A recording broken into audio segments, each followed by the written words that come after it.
कल की भारी गिरावट के बाद सोने और चांदी में आज स्थिरता जरूर दिख रही है, लेकिन अभी भी इंटरनेशनल मार्केट में देखेंगे तो नवंबर 2025 के आसपास गोल्ड का भाव है।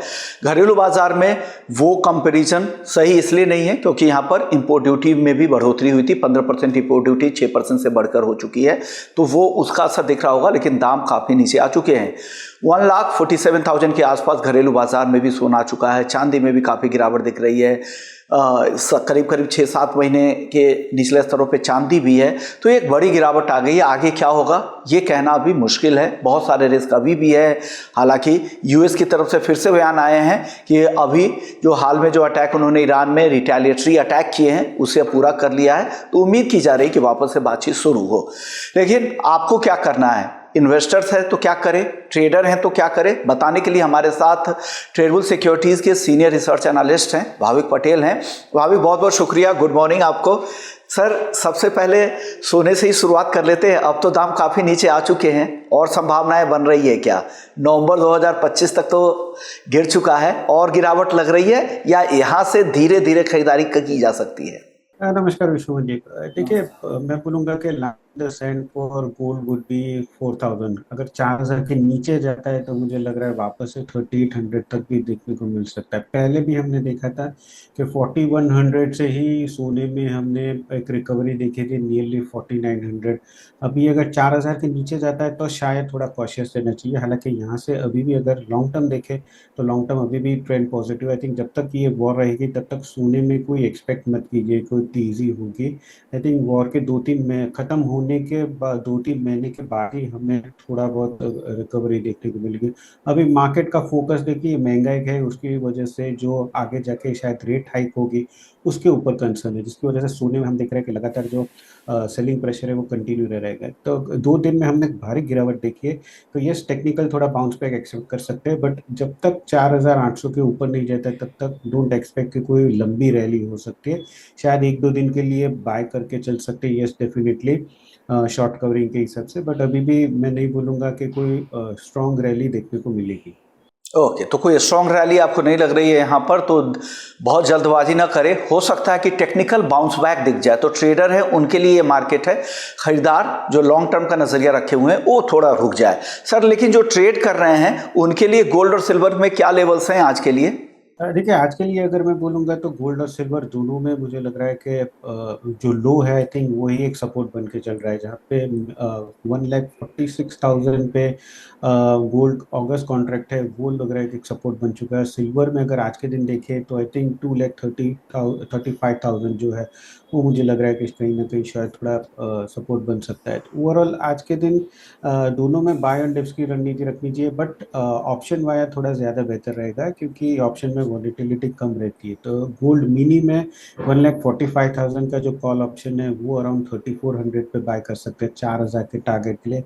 3,100 का स्टॉप लॉस। वही सिल्वर मिनी में क्योंकि टेक्निकल बाउंस बैक एक्सपेक्टेड है तो 2,40,000 का जो कॉल ऑप्शन है वो बाय करके चल सकते हैं अराउंड 6,200 7,400 के टारगेट के लिए, और स्टॉप लॉस रहेगा 5,700 का।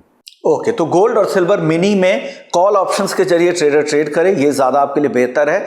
टेक्निकल बाउंस बैक की संभावनाएं लग रही है। लेवल्स स्क्रीन पर हम आपको नीचे दिखा रहे हैं, उसे नोट कर लीजिएगा। और जो स्टॉप लॉस भी बताए गए हैं ऑप्शंस के प्रीमियम को लेकर भी, वो भी ध्यान रखिएगा। सर, कच्चे तेल को लेकर आपकी राय क्या है? आज क्या ट्रेड करें यहाँ पर? देखिए, कच्चा तेल अगर देखें तो क्लियरली हेडलाइन से चेज कर रहा है, जहाँ पे कल हमने देखा था कि एक अच्छी तेजी आई थी क्योंकि यूएस जो थे उन्होंने ईरान के 2-3 पोर्ट्स जो है उसके ऊपर अटैक किया। उसके बाद ईरान ने जो है वो कुवैत, बहरीन और जॉर्डन उनके यूएस के एसेट्स पे अटैक किया है। तो अभी वापस से देखिए अटैक शुरू हुआ है तो हमने तेजी देखी।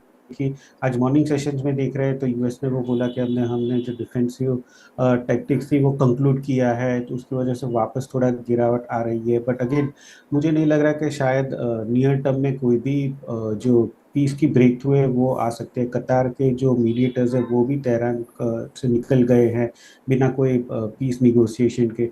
मुझे लग रहा है कि थोड़ा भी अगर डिप मिलता है तो अगेन बाइंग अपॉर्चुनिटी रहेगी। नहीं लग रहा है कि अभी कोई भी पीस की संभावना हो सकती है, और ईरान ने जो है वो कम्प्लीटली ब्लॉक कर दिया है स्ट्रेट ऑफ होर्मुज, कोई भी शिप पास होने से मना कर दिया है।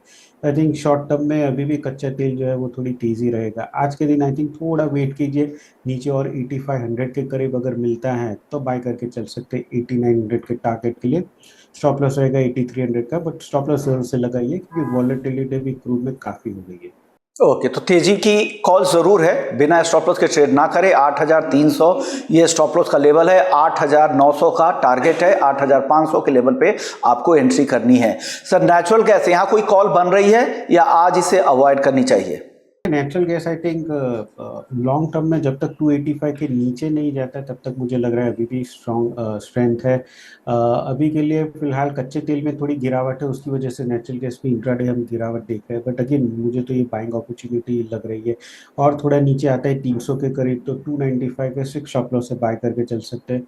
308 का इंट्राडे टारगेट रहेगा और 300 के ऊपर सस्टेन कर रहा है तो मुझे लग रहा है 322 के 25 तक के भी लेवल्स आ सकते हैं। 322 325 तक के लेवल भी आ रहे हैं, काफी वोलेटाइल काउंटर है, इसे जरूर बिना एसएल के कभी भी इसे टच भी ना कीजिएगा अगर ट्रेड कर रहे हैं तो। सर मेटल्स में आज आपकी टॉपिक क्या होगी? देखिए मेटल्स में हमने देखा कि सीसॉ मूवमेंट आई है, बट अभी भी जब तक I think straight of Hormuz बंद है, जब तक जो यूरोप की जो स्मेल्टर्स है एल्यूमिनियम की वो कहीं ना कहीं ऑफलाइन है, तो कहीं ना कहीं मुझे लग रहा है सप्लाई शॉक की वजह से जो एल्यूमिनियम है उसमें तेज़ी बनी रहेगी। यस आज के दिन थोड़ा करेक्शन है, बट अगेन ये बाइंग अपॉर्चुनिटी है। जब तक 365 के नीचे नहीं जाता तब तक मैं कन्विंस हूँ कि एल्यूमिनियम में सेल नहीं करना चाहिए। तो आज के दिन 370 के करीब एल्यूमिनियम बाय करके चल सकते हैं। 374 का इंट्राडे टारगेट रहेगा और स्टॉप लॉस रहेगा 368 का। ओके, 368 का स्टॉप लॉस, 374 का टारगेट यहाँ पे एल्यूमिनियम इनकी टॉपिक आ गई है बेस मेटल्स में। ये तो चलिए नॉन एग्री की बात हो गई है। एग्री मार्केट में आपको क्या पसंद आ रहा है? अगर कल किसी को पोजीशन बनानी हो तो कौन से ट्रेड आपको पसंद आ रहा है एग्री मार्केट में? स्पाइसेस में, ग्वार में, कैस्टर में, कॉटन में, क्या पसंद है सर? देखिए स्पाइसेस में मुझे लग रहा है कि जीरा जो है हमने ऑलरेडी काफ़ी करेक्शन होते हुए देखा। 23,000 से 19,000 तक के लेवल्स देखे। आई थिंक अभी भी देखिए ट्रेंड तो ओवरऑल अभी भी बेरिश है, बट यहाँ से इतने लो प्राइसेस पे अभी मुझे लग रहा है टेक्निकल बाउंस बैक ज़रूर से आना चाहिए। तो थोड़ी बहुत आई थिंक अपॉर्चुनिटी रहेगी यहाँ पे बाय करने के लिए। रिस्क रिवॉर्ड रेशियो भी यहाँ से सेल तो नहीं लग रहा है, तो एक मुझे लग रहा है कि एक हैंड पिक ज़रूर से कर सकते हैं। जीरा के करीब 19,000 के करीब अभी बाय करके चल सकते हैं। 19,400 या 19,500 का टारगेट रहेगा, 18,700 का स्टॉप लॉस रहेगा। तो जीरा में मुझे लग रहा है कि एक शॉर्ट कवरिंग डेफिनेटली आ सकती है।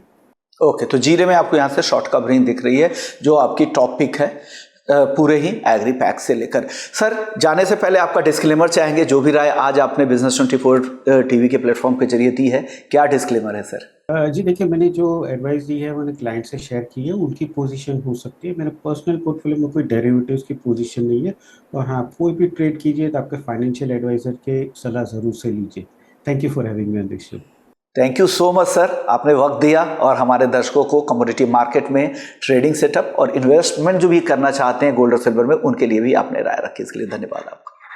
चलिए इसी नोट पर कमोडिटी राउंड अप को यहीं समेटेंगे। बाकी अपडेट्स के लिए आप हमारे प्लेटफॉर्म बिजनेस 24 टीवी के साथ बने रह सकते हैं।